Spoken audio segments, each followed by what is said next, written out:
So the 1A, 1B best prospect in the WNBA draft is clearly Dominique Malonga.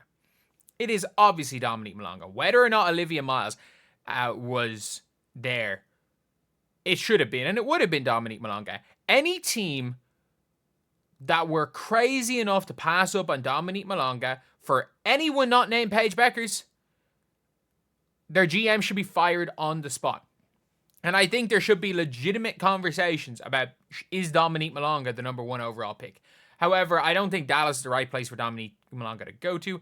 I think Seattle is a better place. And I do think the combination is going to be good. I do think the combination of her and Ezi Magbegor is going to be very, very good long term. And look, if you guys don't know, like, I've been talking about Dominique Malonga for a year. For the guts, well, not a year, for like 10 months maybe. Like, I have been so vocal about Dominique Malonga for like the longest time. Like, I've been talking about her pre-Olympics as like the female, I'm pretty sure I call the videos were titled the female Wembanyama. Like, coming up to the Olympics, I was talking about Malonga. And to be fair, I got put on to Malonga by Hunter Cruz. And especially when it was at the start, kind of like trying to do research on these players, because unlike the majority of the WNBA media, that's kind of what we're meant to do. What we're meant to do, whether we're a person with a YouTube channel or whether we are the WNBA media like Stephen A. or whether you're NBA media coming to WNBA, the least you can do is, if you're the likes of Stephen A. Smith or Shan Sharp, know what positions the players play, and know what style of game the players have, and also know just what what the players' names are, especially. That's a big one. But obviously we've seen so many things with people calling Juju more efficient than Caitlin Clark. Juju shoots worse from the field, worse from three, and worse from the free throw line, and has a negative assist to turnover ratio.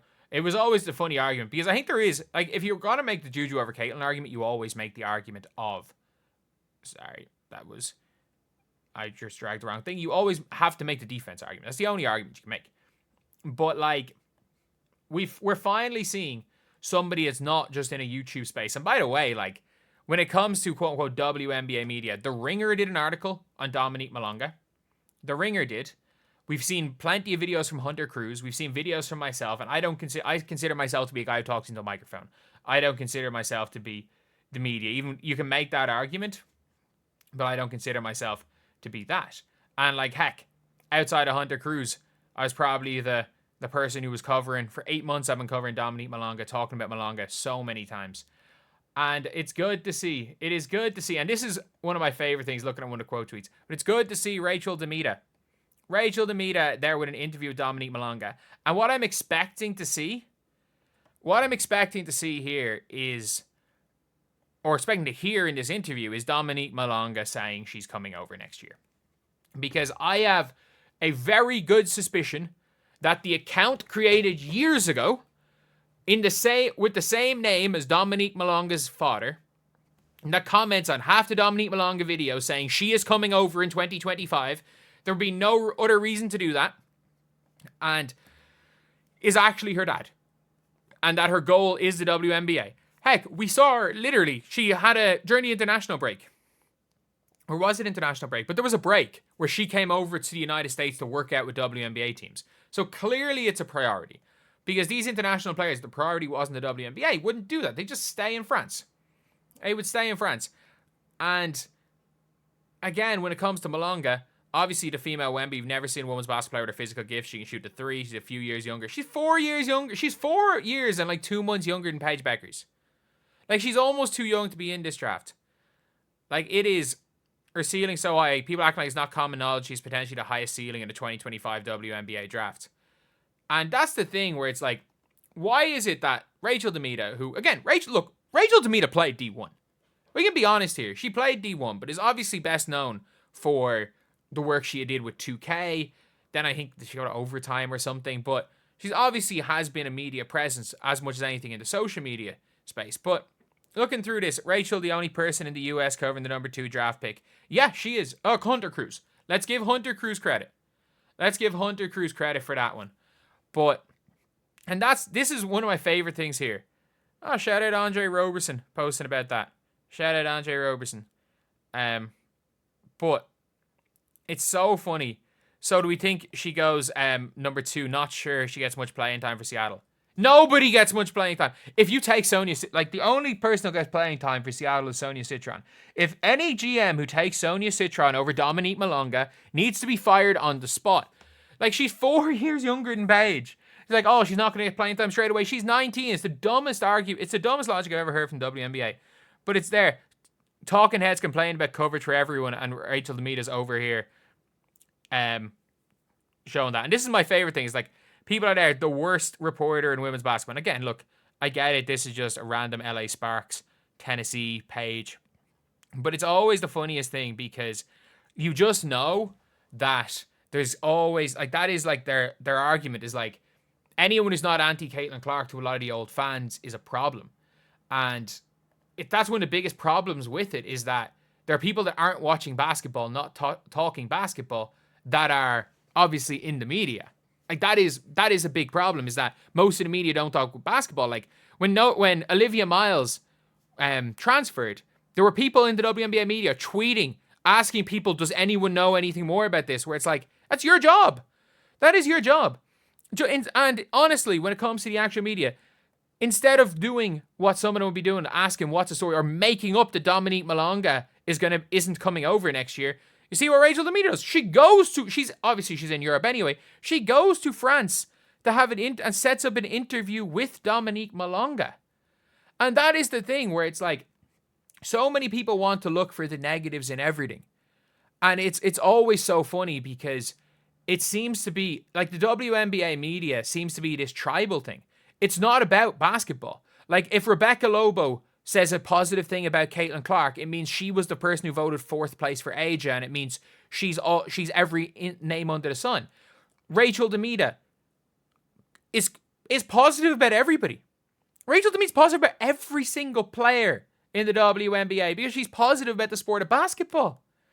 And that's my favorite thing about all of this, is that anyone who has come into the WNBA media at the official media level and has been positive about the sport of basketball, you're seeing the old, and the funniest part is like, you're seeing old random Twitter accounts with 25 followers calling them out. And normally that's not an issue. And it's actually not, like, look, I don't think that's going to be an issue for Rachel Demita. She was the host of 2K TV. She probably was being asked to fix the server. She was probably getting complaints about the 2K servers back in the day. So it's funny, though, because normally the random Twitter accounts don't mean anything. But in the WNBA media space, those random Twitter accounts are being interacted with by players, are being interacted with by coaches, are being interacted with by the legacy media who are being employed by networks. And it's just such a breath of fresh air, because I'm just a person who talks into a microphone. I absolutely love the sport of basketball. So that's the one thing I will say, is that, like, regardless of what you want to say about me, whatever you think my intentions are, because I will talk about literally anything, whether it's the game, whether it's some drama related, whether it's calling out the media, or whether it's even talking about this, shining light on positive things in the media. Jesus, stuttering a little bit there. But it's one of those things where it is so important that, like, the people that are covering the sport like basketball. And that is one of the biggest things, is that you can very clearly see the people that like basketball. Regardless of what you want to say for the motives of why they only started covering the WNBA recently, if you're acting like Rachel Demita is not someone who has been a fan of WNBA in the past, a literal D1 player, but random person who wants to just talk nonsense about players on Twitter and doesn't even know what position half of these players play, more than likely, is a positive thing for the media. It's just backwards. It's so backwards. I could only imagine if the NBA was covered like this. And it's funny because, like, there's equal, like, the Stephen A. Smiths of the world obviously do a really, really bad job of the WNBA stuff. And it's as bad a job as any, because they don't watch the games. And the funniest part is that the Stephen A. Smiths of the world don't watch the games. The Shannon Sharps clearly don't watch the games. Skip Bayless, when he was talking about it, didn't watch the games. And it's funny whenever there's somebody that clearly watches the games, but has only started posting, or not exclusively WNBA stuff, but mostly WNBA stuff in the past 2 or 3 years, they'll find any way. These old fans, these old people find any way to make them the problem. Whereas all I'm going to say is, outside of the Ringer, the only person that's actually done anything about Dominique Malonga on the YouTube side, myself, Hunter Cruz. And now we've got an interview where hopefully all the bullshit will be cleared up about people making up that she wasn't coming over. But anyway, yeah, that's the video. Shout out Rachel Demita. Can't wait to see the interview next week. See you guys.